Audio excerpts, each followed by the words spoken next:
Maka selama dititipkan Allah ruh di dalam jasad ini, disitulah kesempatan kita beramal. Mana ruh tuh Pak Ustaz?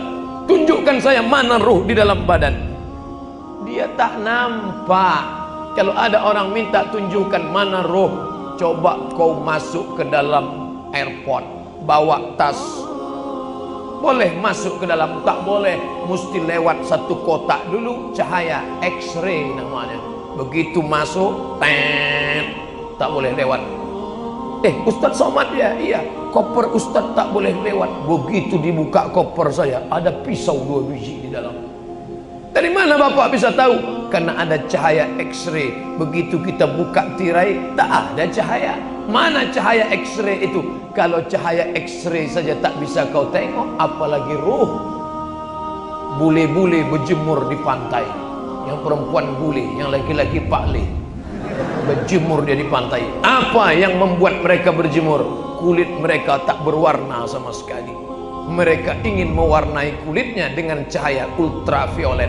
Apakah nampak engkau ultraviolet itu datang dari matahari masuk ke kulit? Tak nampak. Kalau cahaya ultraviolet pun tak nampak, apalagi ruhmu. Sudah berapa yang tak bisa ditengok? X-ray tak nampak, ultraviolet tak nampak. Wajah kita sendiri pun tak bisa kita tengok. Saya bisa nengok wajah saya Pak Ustaz. Dari mana? HP Samsung. Pertama orang melihat wajahnya ketika dia berhenti di bawah pohon yang rindang. Di bawah pohon itu ada kolam yang besar. Sebelum cermin ada. Pas dia berhenti, pokok rindang, ada kolam. Ditengoknya ada wajahnya. Begitu rupaku rupanya. Itulah cikal bakal cermin. Akhirnya dengan bantuan cermin barulah kita bisa melihat wajah kita. Betapa manusia ini lemah. Jangankan mau menengok ruh, menengok wajahnya pun tak bisa. Sampai akhirnya cermin ada, tapi cermin tak jujur. Telinga kanan nampak sebelah kiri. Bapak Ibu yang dimuliakan Allah Subhanahu wa ta'ala. Jadi kalau ada orang mengatakan, mana ruh saya? Mana ruh saya? Terlalu tinggi ilmu untuk melihat ruh. Kau cukup percaya saja. Allah tak nampak, malaikat kiraman katibin tak nampak, alam barzah tak nampak, titian siratal mustaqim tak nampak, surga tak nampak, neraka tak nampak. Satu-satunya ditangkap oleh iman.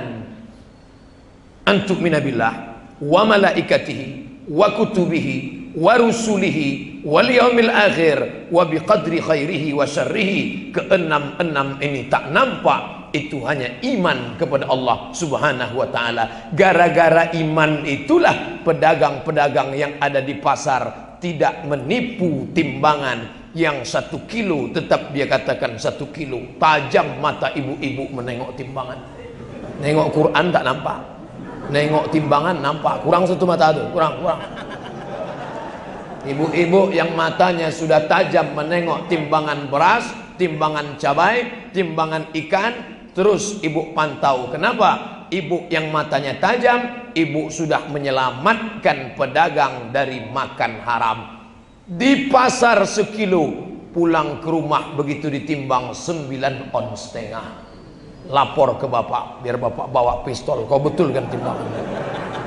Bukan mau nakut-nakuti dia, bukan mau menteror dia. 1 hari belanja orang di sana 10 orang. Setengah on, berarti dia sudah makan haram berapa? 5 kilo dia makan haram sehari masuk ke dalam badannya, ditumpuknya. Oleh sebab itu timbangan ini penting. Ustaz kok cerita timbangan? Yang ngatur timbangan tuh cerita ke saya, Ustaz timbangan ini tak ada yang betul sekarang. Masa tak ada? Satu pun tak ada. Ada satu yang betul Pak Ustaz. Apa tuh? Timbangan posyandu. Lain daripada itu tak ada. Dikumpullah hasil timbangan tadi. Duit tadi sudah banyak. Distorkan berangkat ONH. Lalu pergi ke Makkah berangkat haji. Bawa tisu. Masukkan ke kantong. Untuk apa? Mau nangis di depan pintu Ka'bah. Labbaik Allahumma labbaik. Labbaik Allahumma labbaik.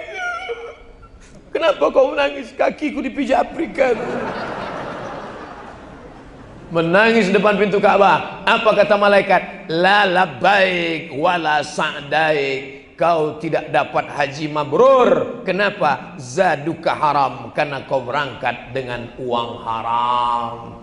Disuapkan santunan anak yatim. Dulu santunan anak yatim 2, salaman sapu kepala, salaman usap kepala, salaman. Sekarang bertambah 3, salaman sapu kepala, cheese. Update status, bahkan streaming pula itu. Boleh, tak salah. Tapi ketika yang kau kasih hasil dari timbangan yang curang tadi, kulu, makanlah, wa'amfiku, bersedekahlah. Apa yang kau sedekahkan? Min thayyibat, yang baik-baik. Innallaha thayyibun, Allah maha baik. La yaqbalu illa thayyiban, dia tak menerima kecuali yang baik-baik saja. Hasil timbangan yang curang tadi lalu kemudian dibelikan ke beras, beras masuk rice cooker menjadi nasi, nasi disuap pagi menjadi makanan sarapan pagi. Allahumma barik lana fima razaqtana wa qina azabannar. Yummy. Apa yang terjadi? Lidah makan hasil timbangan haram, dipakai berdoa, Allahumma hadina fiman hadait wa afina fiman afait. Apa kata Allah? Jangan terima doa ini. Kenapa ya Allah? Karena aku haramkan mengabulkan doa dari lidah yang makan haram. Lidah yang kau pakai makan haram hasil timbangan, itu juga yang kau pakai berdoa, tak diterima Allah. Kecuali lidahnya 2, satu untuk makan, satu untuk berdoa. Ibu yang dimuliakan Allah Subhanahu wa taala.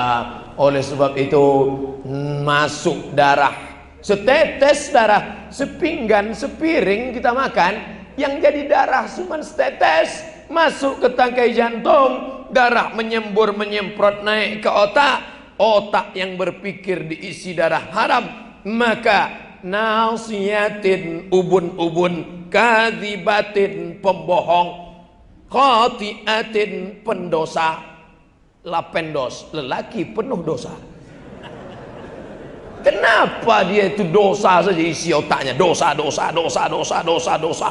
Kenapa dosa saja isi otaknya? Gara-gara apa? Gara-gara makan haram, setetes darah masuk ke jantung, disemprot ke otak, maka rusak isi kepalanya semua. Yang salah bukan matanya, yang salah bukan telinganya, yang salah bukan tangannya, yang salah di mana? Ni yang memerintahkan. Kalau anak kecil nampak dia berombak begitu, ini tak nampak lagi, udah keras, udah tua dah. Bapak ibu yang dimuliakan Allah Subhanahu wa taala, beruntung bapak ibu yang punya suami. Ibu suaminya di mana? Di Polresta Barelang, tapi ada pengajian setiap Kamis pagi, berbagai macam ustadz dibawakan kemari. Bapak ibu yang dimuliakan Allah Subhanahu wa taala, berapa lama ruh berada dalam jasad ini?